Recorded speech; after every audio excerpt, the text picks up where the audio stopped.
Good morning. It's Katya.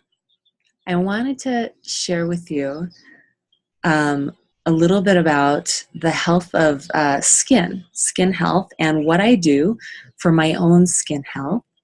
And because I've been asked, I go, to places and people say, "What do you do for your skin? Your skin is so clear. Your skin is glowing, etc." And let me just move over. The sun is moving, so I must as well. Or the earth is moving, really. So I must as well. Okay, so skin health. I tell folks that I have the simplest regimen that I can possibly imagine, which is I wash my face twice a day with soap. Okay, I wash my face with the same soap that I use to wash my body and that I use to wash my hands. And that soap is just soap that doesn't have chemicals, doesn't have chemical additives. It's just the cleanest soap that I can find. It that maybe has essential oils in it, and is fragrance that way. I do use some fragrances. But I just wash my face with that soap twice a day, in the evening and in the morning. And that's all. And sometimes I use a little moisturizer, which is also very clean and only uses essential oils. Although I will say that I think that even though I live up in the mountains at high altitude and it's dry, I think that my skin actually does better when I don't put anything topically on it. And when I do only the following thing that I will share with you. So this is the thing that, to me, has made all the difference in my skin health, and that is the way I eat, watching my diet. Now, I used to work for a man called John Douillard. You can find him online. His company is Life Spa. He's an Ayurvedic practitioner, and I worked with him for years, and he taught me that the skin on the outside of the body is simply a reflection or a mirror of the skin on the inside of the body. Now, we have skin that lines the digestive tract. And, there are many ways that we affect the skin on the inside of the body. Environmental factors are a part of it, but some of that we have little control over. The most control that we have is over what we eat and how we hydrate. Now, I'll share with you what I do. I make sure that I drink clean water that, is the cleanest that I can find. And we have a filter up in our home, and we filter the well water. I just finished my water here. And in the morning, I drink water with a little bit of lemon juice, a tablespoon of lemon juice, and that not only hydrates me after a night of sleep, but also detoxifies my liver. And then throughout the day, I make sure that all in all, I drink at least half my body weight in ounces of water. So, if you weigh 120 pounds, that's going to be 60 ounces of water. So, and I just gave a random number there. So that's what I do for hydration. Now, what I do for food is a few things. I'm going to name 3 things. Now, number 1 is I only eat whole foods. I want to repeat that. I only eat whole foods. So what does that mean? It means if I'm eating a grain, I don't eat grains that have had a part of them taken off. I don't eat white rice. It's had the bran separated from the germ. I don't do that because for me, they have a function together, and there's a lot of research about this and the fiber, etc. But for me, even in the very simplest terms, if it came like that, then chances are that I want to eat the grain in its most intact form. Now, if I'm eating legumes, it's the same thing. I eat whole beans and legumes. I sometimes soak them if they need to be soaked to improve digestibility, etc., and decrease cooking time. I eat whole fruit. I don't eat fruit. I don't even drink fruit juice. I don't eat things that have fruit, juice concentrate in them. And, I eat fresh and sometimes frozen fruit. So that's what I do with my fruit. When it comes to vegetables, it's the same thing. I try to eat what's seasonal. If I'm at the farmer's market or the grocery store, I try to get what's local, what's seasonal. If you don't have that opportunity, sometimes you have to go not local. Sometimes you might even have to go not seasonal. But fresh, fresh vegetables, and, in a pinch, maybe frozen, but that's pretty much as far as I go away from fresh. And that's what I do for animal proteins. If you're eating animal proteins, there are levels of processing. The more you get towards the hot dogs, the more you get toward the things that required breakdown and then, reconstruction, the chicken nuggets, et cetera, et cetera. I'm not demonizing these foods. I'm saying that for me, I eat, the things that are closest to their whole form as possible. And, and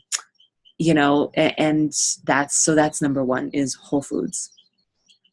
Number two is I intentionally space the intervals between my meals. So, I eat breakfast and then I leave 4 hours and then I eat lunch and then I leave 5 hours and then I eat dinner and then I leave 4 hours and then I eat a little, a little something with fruit and a little protein and, just a little something to tide me over. So I eat 4 times a day and I have those 4 or 5 hour intervals. And in between I eat nothing. I drink water. Sometimes I'll have a little herb tea and I make sure that it doesn't have chemicals, or any harsh concentrates in it. And the reason for this is manyfold, but one of which is that it gives my digestion a break. It allows the food that I ate previously to be fully digested. And that prevents irritation in my gut lining. That prevents irritation in my, in that inner skin, which we discussed.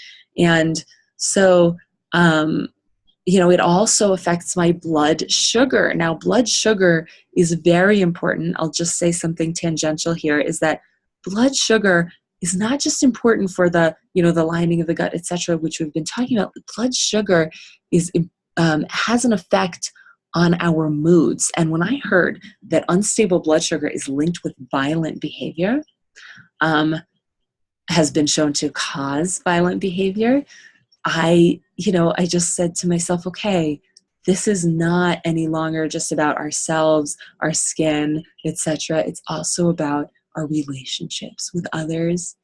And of course, when we see it in that context, it's about the harmony of our world, the peace in our existence every day.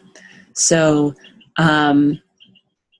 keeping that blood sugar stable, one of the best, most effective tools that I know for that is that conscious, intentional spacing between the meals. Now, if you have blood sugar issues already that you're starting out with, then maybe the 4 meals doesn't work for you. Maybe you can go down to 5 or maybe even 6, but from there, consciously keep cutting down, and you will be able to make it to 4. Some people make it to 3, some people make it to 2. 4 works for me. And so, right now in my life. And then the third thing that I do is I am intentional about my quantities. Okay. The earth moved again. So, I'm intentional about my quantities. What do I mean by that? I recognize that my body is a vehicle and an organism, and it needs a certain amount of food, and too much won't work, and too little won't work. And so I need to be intentional about the the quantity that is. Now, there's a lot of research out there that, has gone out there with curiosity and inquisitiveness to find out how much food an adult man needs, how much food an adult woman needs in a day. And I follow that research and it works for me. And, there are many food plans out there. And you can go out there and look. There's Bright Line Eating. There are 12-step programs like Food Addicts Anonymous, Food Addicts and Recovery Anonymous, Gray Sheet, which I don't know if it's 12-step or what it is, but it's definitely a program that has a food plan. And so these food plans draw from, I'm not saying any of them are perfect. They're not perfect, but they draw from research about how much food a system needs. And that's not to say that you might not have to adjust for yourself or for, different times, maybe time in your cycle or time, in your life where you have more activity or less activity, etc. But it's a starting point. And having that starting point, I have found to be integral to my own health, so that I'm not going to an emotional place around food, so that I'm not using it for comfort or, for some things that are not really the function of food. Food is our fuel. And if we have emotions, then there's other work to be done for that. So those are the three principles, okay? Whole foods, timing, and quantities. Whole foods, intervals between meals, and quantities. So through that, I've been able to achieve, it wasn't ever my goal, but I was able to achieve a clear complexion, glowing skin, and I never have to worry about it. I never invest, money or, extra time, additional time into how to improve the complexion of my skin. So that's all for today, and I will see you next time. You can always visit me and see my work at katya.coach, where you will find my offerings, my videos, my podcast. You can see on the right-hand side, on the top, there's a tab that says podcast. You can listen to all my amazing guest interviews. You can find blogs. I write a lot, and you can find all my offerings. I give a lot of fun offerings, coaching sessions, astrology readings, packages of those things. And there's so many fun things to look at over there. So find me at katya.coach. Feel free to contact me through that website as well. And I wish you many blessings and a wonderful day or evening. See you on the other side.